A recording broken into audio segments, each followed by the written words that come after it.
Okay, thank you so much. Hello, good afternoon, everyone on the platform. I am Nathan Hansle, and I want to especially give a special greetings to Dr. Jones, who invited me here and gave me this wonderful opportunity to share my testimony with you all, and hopefully it can give some inspiration and blessings and reach your hearts. Um, I am 21 years old and I was a Jamaican student who was studying in Ukraine for about 1 year. I am also a member and usher at the Maypen Church of God. So after high school, I knew from when I was very young, actually, I wanted to become a medical doctor. And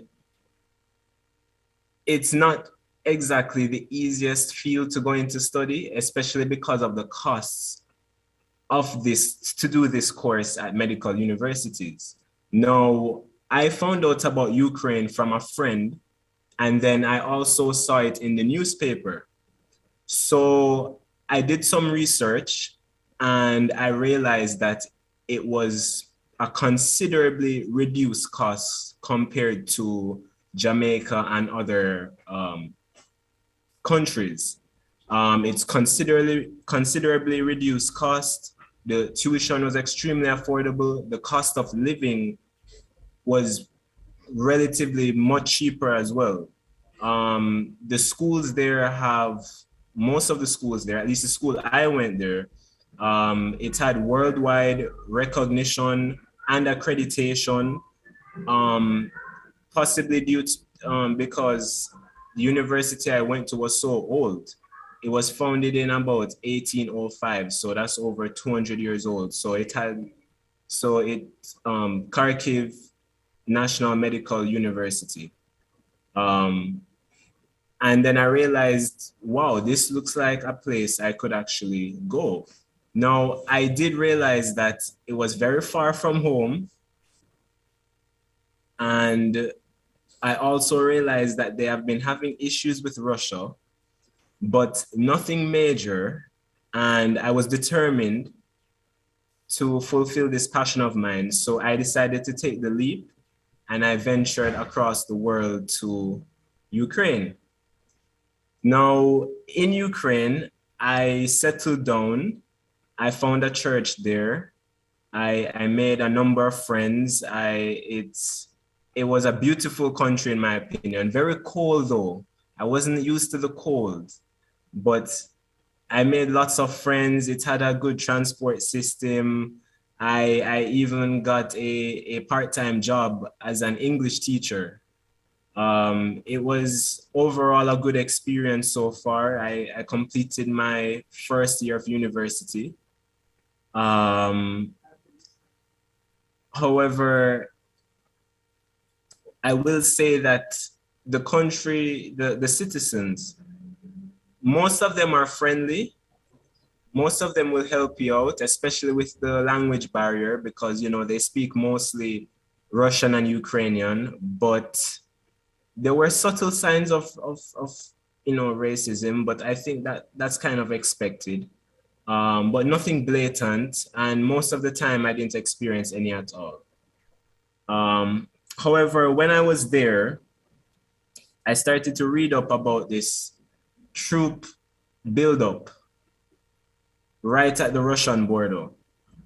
Now, I was beginning to get concerned about it, but really and truly, I did not think anything was going to happen out of it. I thought, we were past the days of countries waging war on other countries, like this is the World War II or the medieval era. So I thought it was a bluff and they were looking for probably some leverage to make some political demands or of that sort. But I never took it too seriously, and neither did the citizens. Everything was calm on the ground, a business as usual. And then, of course, unfortunately, on around February 24th, they in fact invaded. Now, at this time, I was at the airport because I was beginning to take the threat seriously at this point, right? And it's not easy to just get up and leave your schoolwork, but I decided, okay, I'll come and spend some months home just in case. And if anything, the flight money would be a waste. So I went to the airport. I had a flight. They blocked me from the flight due to me not having my vaccination certificate. So I was stranded at the airport. And when I was stranded at the airport, both me and my parents were very stressed, anxious, worried. All these negative emotions were overwhelming. But we tried to keep a cool head and we just tried to work things out and where I could get my next, and when I could get my next flight out. And I booked my flight for the next day, and I had booked just one night at a hotel that was close by to the airport. So I'd gone there, slept the night. This was February 23rd. Now, I awoke the morning of February 24th to a phone call. It was from a fellow Jamaican friend I had in Ukraine. And I noticed there were 3 other missed calls on my phone. Now I'm wondering, why were people calling me so early in the morning? So when I went on the phone with my good friend, he asked me if I had a flight. I said, yes, tonight. It's supposed to leave tonight. And he had asked, did you see a flight cancellation notification? I'm like, no, I haven't checked. Why would my flight get canceled? I checked my email and my flight got canceled. And then he told me Russia invaded and that all the airports and the airspace is closed. Poor me now. I began having the worst thoughts. That was the first time in my life that I felt like I was going to go into full panic mode, because I'm at this point, because I was studying in Kharkiv, but I traveled to Kiev for my flight. So I was in a city I did not know. I was not fluent in the language as yet. No one was there that I knew. So I was in a strange city around strange people with almost no way out. And I felt so alone. I felt so anxious and stressed. And I was speaking with my mother that morning, and she could hear the nervousness in my voice. She definitely heard it. But I kind of got it together. And after I came off the phone with her, I knelt down in that same bedroom, right by my bed. I knelt down, I put my elbows on the bed, and I prayed that God would deliver not only me, as well as all the other Jamaican students who were trying to make it out at that point, because I had left friends behind in Kharkiv who weren't leaving as yet. And they were experiencing a lot of shelling, bombing. right? They heard it in the distance. They felt the vibrations as well. And I just prayed for all of us to make it home safely. And I got up and I felt a feeling of serenity and tranquility and peace. Even in that stressful situation, after I had prayed that prayer, I was so calm, even in the most stressful situations. And I decided to make a move the following day to leave the hotel. And I was going to try and get a ride to go as far west as possible, as far away from Russia as I could. And so I left the hotel. The hotel staff there was so friendly.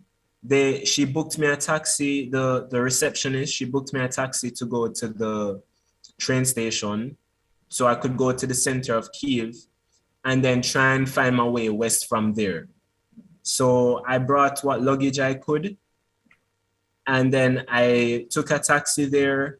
Some citizens helped me out with pointing me to which, because, you know, it's a language barrier. So, you know, which train I should go on to go where and all of these things and which point to get off.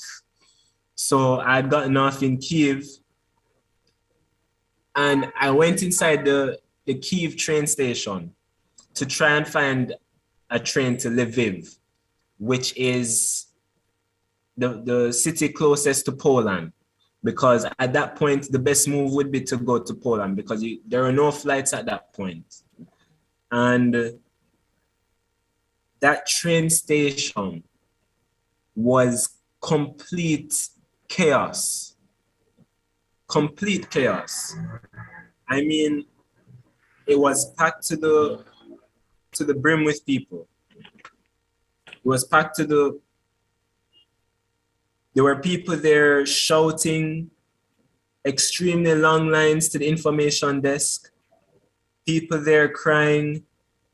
It was just, and even worse when I was there alone, because I saw a number of people there in groups or with their family or with their friends.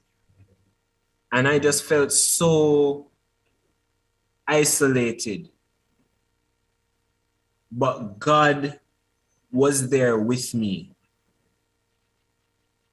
because I cannot comprehend how tranquilized I was in that situation after I prayed that prayer in that room. I prayed an emotional prayer in that room. And I think, and I know God heard me and he was with me. And he put guardian angels over me. And I had tried to get on a train, but people were pushing, shoving, fighting just to get onto the train. And there were like probably 50 people in front of me just to go in through one of the train doors. I couldn't push my way through that. So I decided, okay, can't make it here. I'm going to try and find a bus. So I left the train station, tried to find a bus. The bus company never answered the phone. So some people were there waiting. It's a 50-50 whether they come or not. At this point, it was getting dark and outside is very cold. So I was standing there in the cold for a number of hours, trying to see if maybe the bus will come.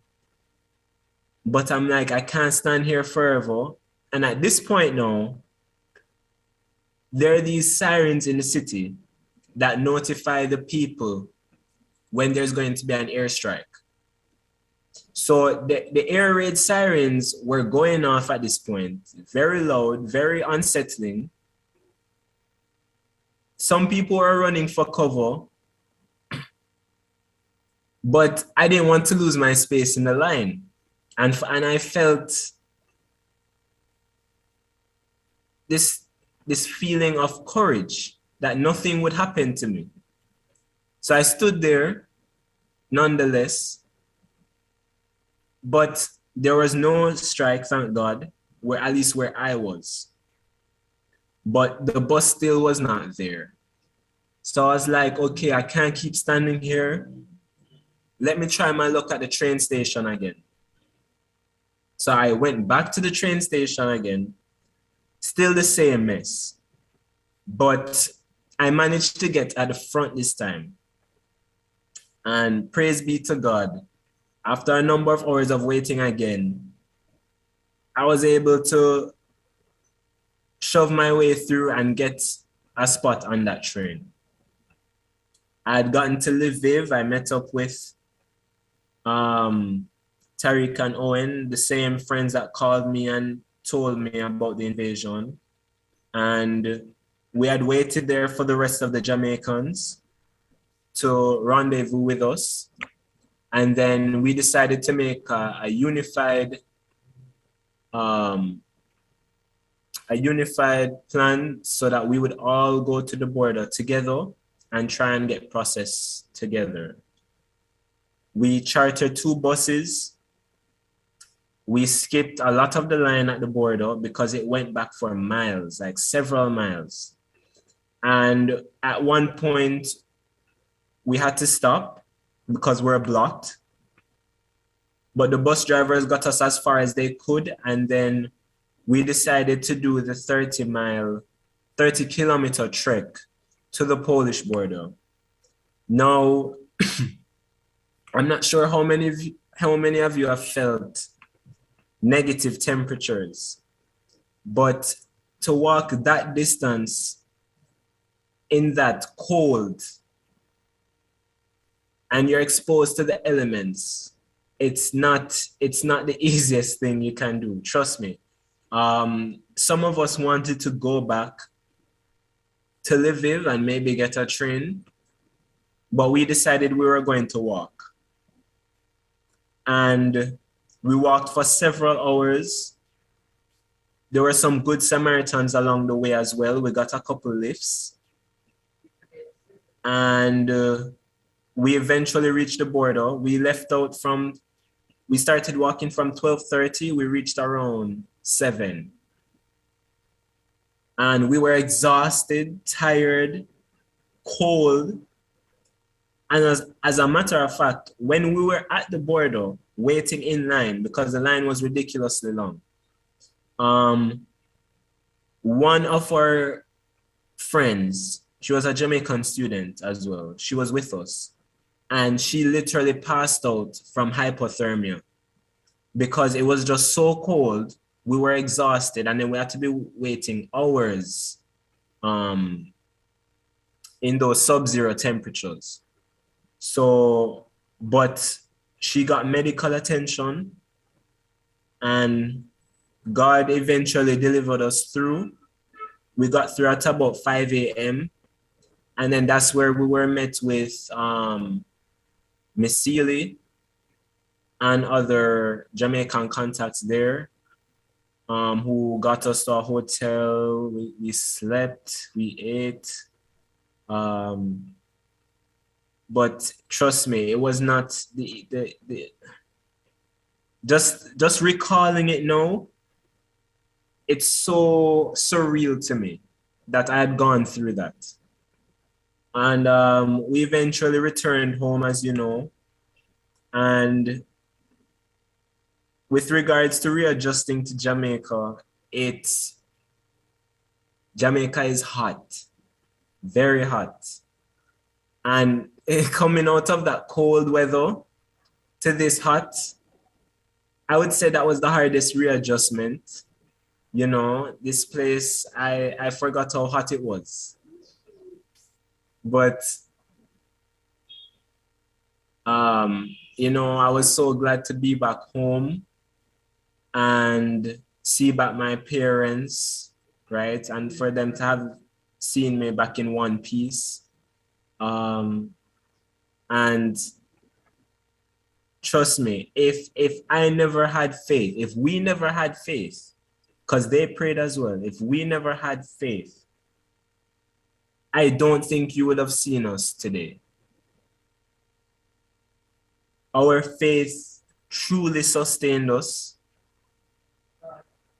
God delivered us, and I've thanked him so much for it, because in those moments, moments of trials and suffering, he gave us the will and the energy to continue pushing on, even when our legs felt like they're going to give out on that 30-kilometer trek. Or even when I felt so alone that I felt like I was just going to run back to my hotel room. God gave us a spirit of courage, drive, and serenity. And I just want you all to know that, remind you that we worship a good God. Nothing is impossible for him. He's still there. He's still there. And we can do all things through Christ who strengthens us. Can do all things Christ who strengthens us, because trust me, it's almost like as if it's a dream to me. And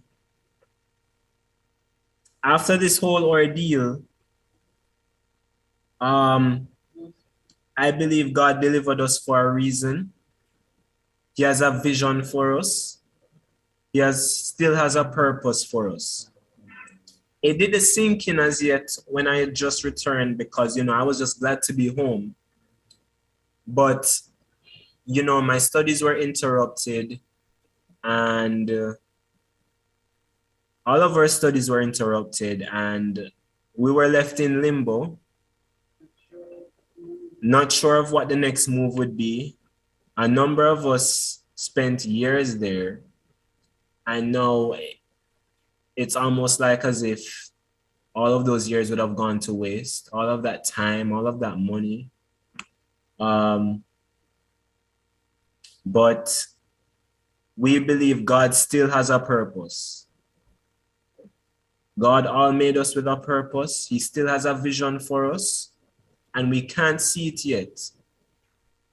But God will open doors for us in the future. And I believe we will be rewarded for keeping that faith in our darkest hours. With regards to my plans for the future, I'm not sure what God has in store for me as yet, but God does not forsake us.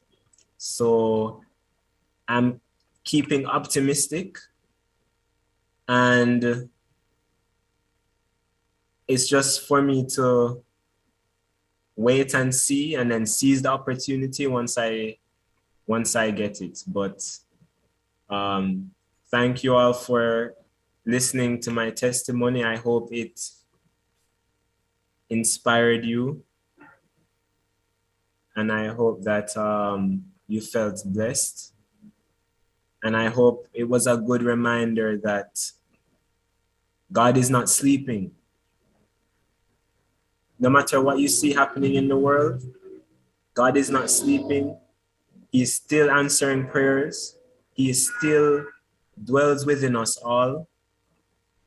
And I pray you guys have a blessed day for the rest of this day, and that you continue to feel blessed at this conference,